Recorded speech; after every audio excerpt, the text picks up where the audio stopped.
Hello guys, Fancy here and welcome in this tutorial where I will show you how to make a lever in VR in Unreal Engine. Let's look at what you can learn here. Alright, you can see that right here is lever prepared and we will move that cube just by pushing it. You can see that I can move it however I want, and if I put it right here, it will move that blueprint. Yeah, it's another blueprint, I'm simply casting to it. So let's move it up and move it again.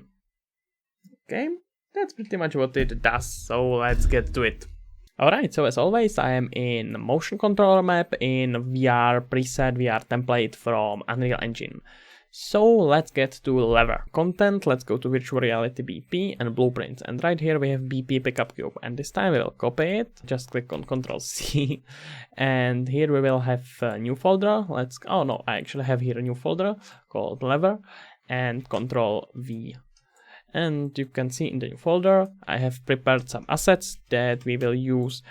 These are assets that I'm using for a little project that I'm working currently on, but I will leave them for download. If you want, you can use them, but it will work with any kind of asset you want. The only important thing in lever is that pivot point needs to be put here, like that real lever thing that you are going to be pulling needs to have a pivot point right here. That's very important.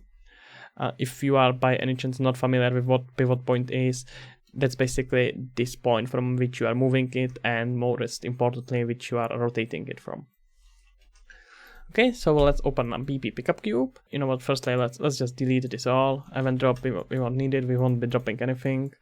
Delete simulate physics and leave here only attach component to component, and delete this one as well. So this was the only thing I actually wanted. Alright, let's get to it. First of all, let's add component, and that will be static mesh. And that static mesh, okay, let's call it body. And first of all, let's add here scene. I would almost forget. That's a scene component. Let's make sure that body is under scene component, because we will have everything under scene component, which we will rename to lever. And let's call it point. I have created it simply because I will sometimes need to move everything, and it would all be kind of messed up if I was removing each mesh separately. So let's add another mesh, and we can actually copy this one, and let's again make sure that it's under a lever and lever point, and let's call it lever because that's an actual lever. So take your static mesh, and if you are using same as I do, it's a lever body for body and lever for lever. Oh no, that's again lever body. I want to use untitled lever. If you see my level of professionalism, you can see that I have it called untitled. Okay, that seems fine.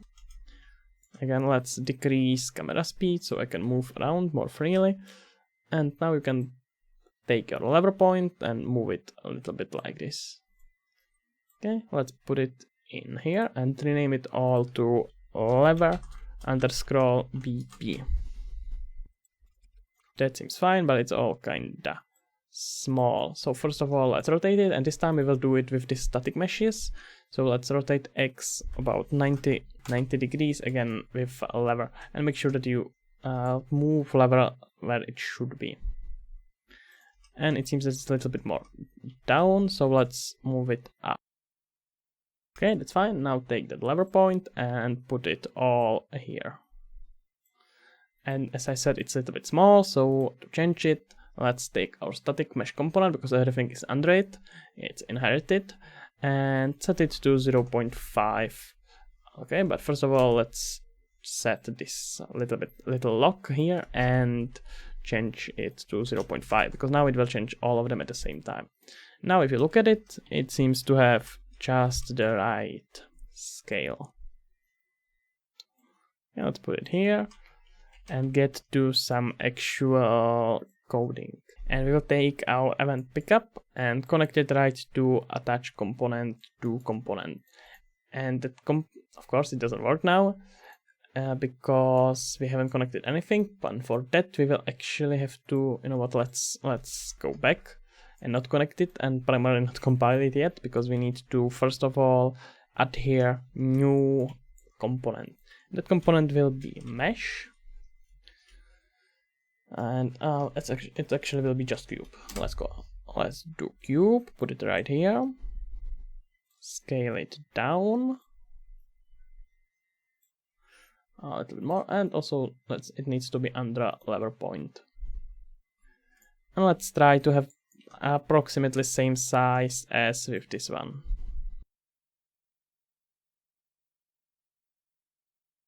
Okay, that looks fine, and let's change material for it. For example, for that bluish one as it is in here. For material, small cube or something, yeah, small cubes. And right here we will connect this attach component, and attach to will be to parent, and our target will be just the new cube. Compile. And what it basically will do is that once you will overlap any of your hands with this cube, you will be able to move it around.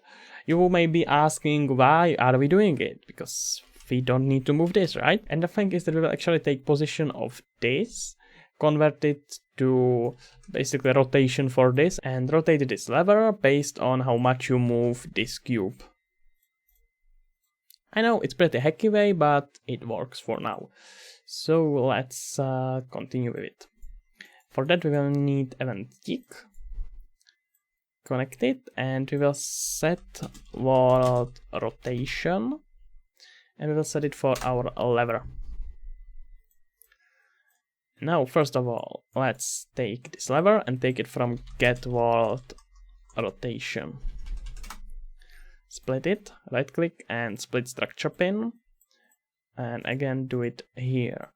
Make sure that you know what kind of axis you are rotating, and it seems to be this green one, which means Y. Oh, how do you read it? Oh, I know. No, I said that I am not going to ask questions in these tutorials, and I know why I said it.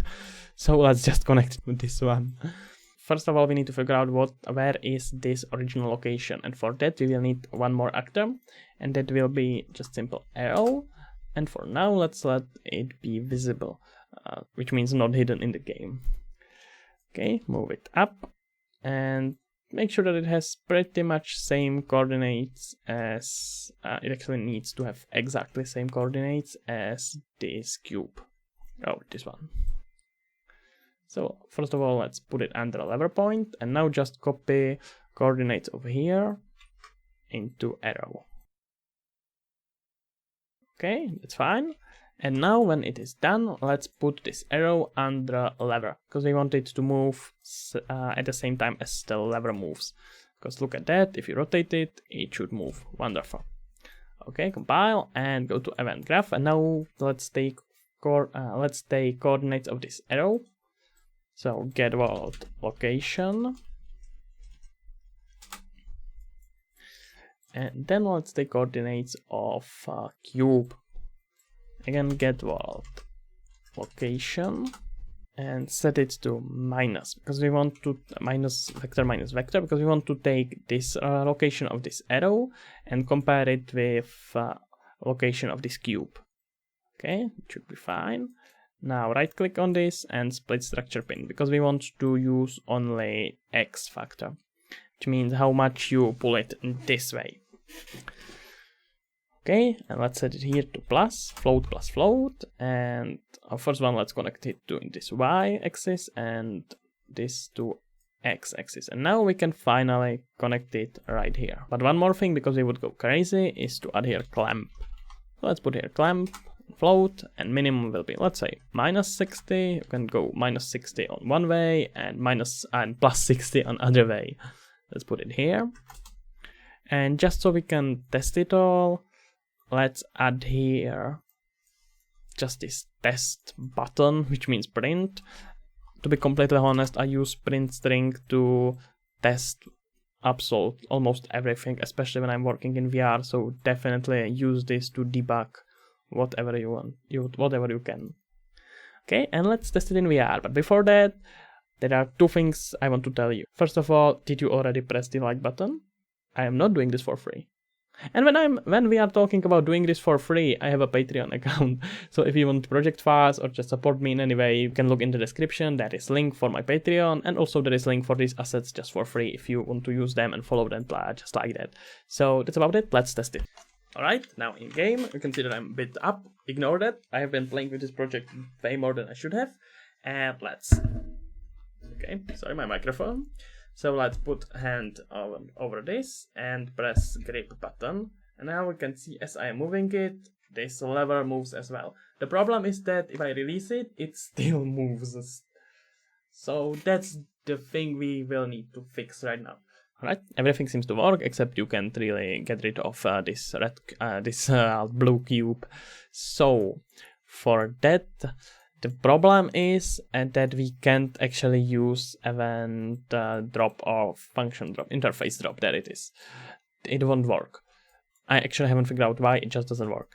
So we will have to go our kinda hacky way around that. So first of all, let's get rid of this debugging print string and put it here. After attach component to component, we will wait. Let's put here delay for about 1 second. That means, you know what is delay for 1 second. I don't know what I'm trying to say. Then let's detach that component. Detach from component, and it will be our cube. And we will set everything to keep world. Keep world. Oh, come on, keep world. Compile it, and then, because if we would just detach it, it would be in place somewhere. We need to set its location. So we will actually take it from this cube. Set world location. And put it right here. Go a little bit around this.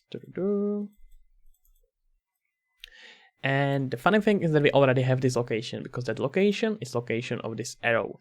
So we will simply take this. Oh, we can actually copy it from here. Let's go here, take our arrow, get from its get location, put it here, and connect it right here. So what it will basically do is wait for 1 second and then detach it from its component and set its world location where it was originally. So you have always only 1 second to do it. It sounds like a little, but trust me, it's 1 second is pretty much the best I worked with. Okay, so this is fine, everything works, but now let's actually make it do something once you do something with that lever. So let's go to viewport and add here 2 new collisions. First one will be just collision. Let's add here one capsule collision. You can use cube, it doesn't really matter which one you will use. I just like capsule better in this case. And move it around this place. You wanna do same as with this bluish cube and march pretty much and match as much as possible this part of the lever. I wouldn't recommend to scale it. I would recommend you go into here in shape and adjust it as you need. Okay, let's put it here and make sure that you now attach it to lever as well as arrow. And let's just leave it as capsule. If you are doing it by yourself, I would recommend you to rename it, of course. It's always better to have it. And let's look where arrow is facing, and we want it player to pull it in this way, which means that we will need to add new collision. Again, collision, box collision this time, and let's scale it up and put it right here. Let's say about here. Make it kinda flat, and what we basically want is to take this capsule. Oh, okay, it's under capsule, which we don't want. We want it under pretty much lever point would be best. Yep. So what we basically want to do, as I wanted to say, is once this capsule will overlap this, we want something to happen. So let's go to event graph and go to event tick and add here sequence, because we want it to check one more thing. Okay, move it right here. Okay, I hate how it is crossing here, so I'm not gonna do it. Okay, and add here branch. And in condition, let's put here is overlapping. Okay, is overlapping, and we want component. Right now it's with body, but you can simply delete it, not important really. And don't compile if you don't have anything connected, that's just bad habit of mine. And let's put it in capsule with box. So once these two will collapse, do something here. And let's move it all here.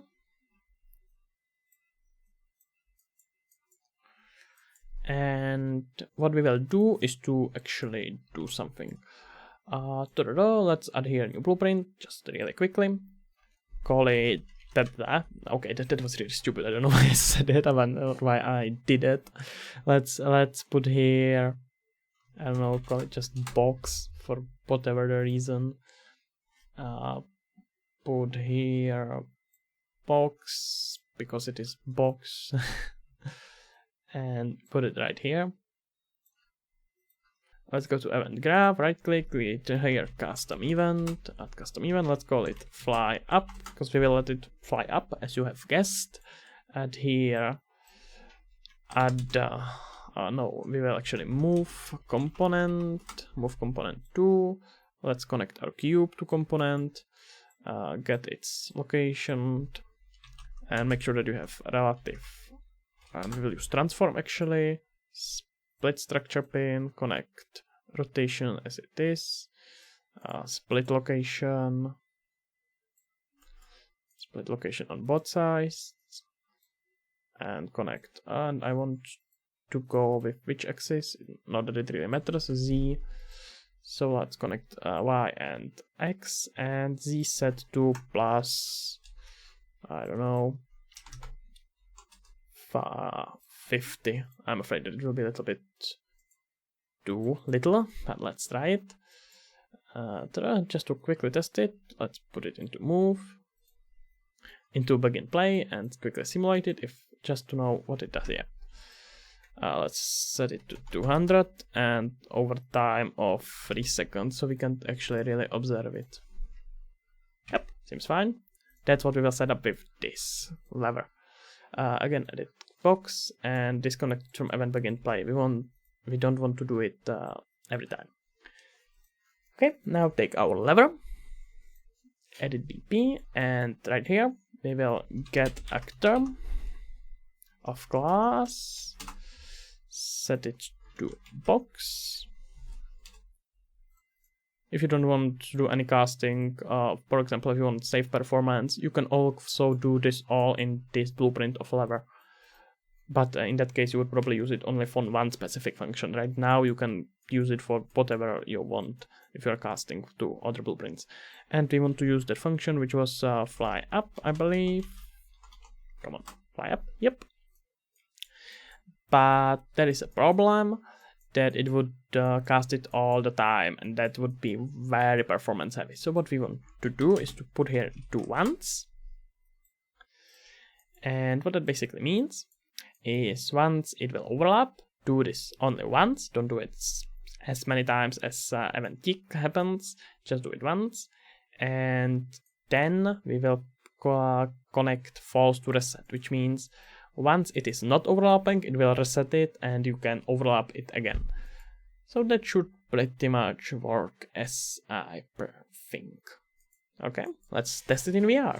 Okay, let's take this lever and move it down to that. And you can see that it worked just fine. It moved up a little bit, you can teleport under it, look at it, everything is fine. And if you do it again, let's take this, move it, and move it to that again, it will fly up again. That's how you set up your blueprint. But one more thing, the problem was that once I put it in that collision, I still was able to move it, which is something I don't want. That's one more hack that we will use to trick player. And that would be take basically this code and we can actually convert it to macro. Let's convert it to macro and call it compile and call it, where is it? Right here. Rename it and let's call it reset holder, or it's cube, so let's call it cube. Reset cube position. That's fine. Compile and put it right here. Oh, come on. Reset cube position and go right here. If you are not familiar with macros, it's basically how to simplify your code. You open it, it's all right here. You can connect it into output if you also want to do something after that. I don't want it right now. That's pretty much how it should work. I can test it one more time. Now we can move it however you want. Nothing happens. But if I move it into that collision, you can see that it moved up. And at the time I moved it into the collision, it automatically slipped. So if you see that, I will do it just really quick. It was just what I needed. So the last thing is edit the lever PP, and we will actually hide it because it looks much better when you don't actually see what you are doing. Let's put it hidden in game, and you can also hide this one in the game. So you can put it on the table or something. And hide this arrow as it was originally. There is one more thing I forgot to set up. If you look into cube right here, and that static mesh component, it has enabled physics. I would definitely recommend you to disable it, because right now if you simulate it, it will disappear, but the object will stay whether you need it. That's about it, just a final trick. Alright, that's everything for this. I hope that tutorial was helpful for you. If it was, consider Patreon, because you can get the whole project files for that, and project files for all the other tutorials I have done, at least those that I have uploaded. I'm uploading as much as I can. Don't be that evil to me. Anyway, not important part. If you liked it, press the like button, all the funny stuff. Sarfancy out, see you around. Also, one more thing, let me know if you have any other tutorials you would like to see. Put that down in comments. I'm reading them as much as I can. So, see ya.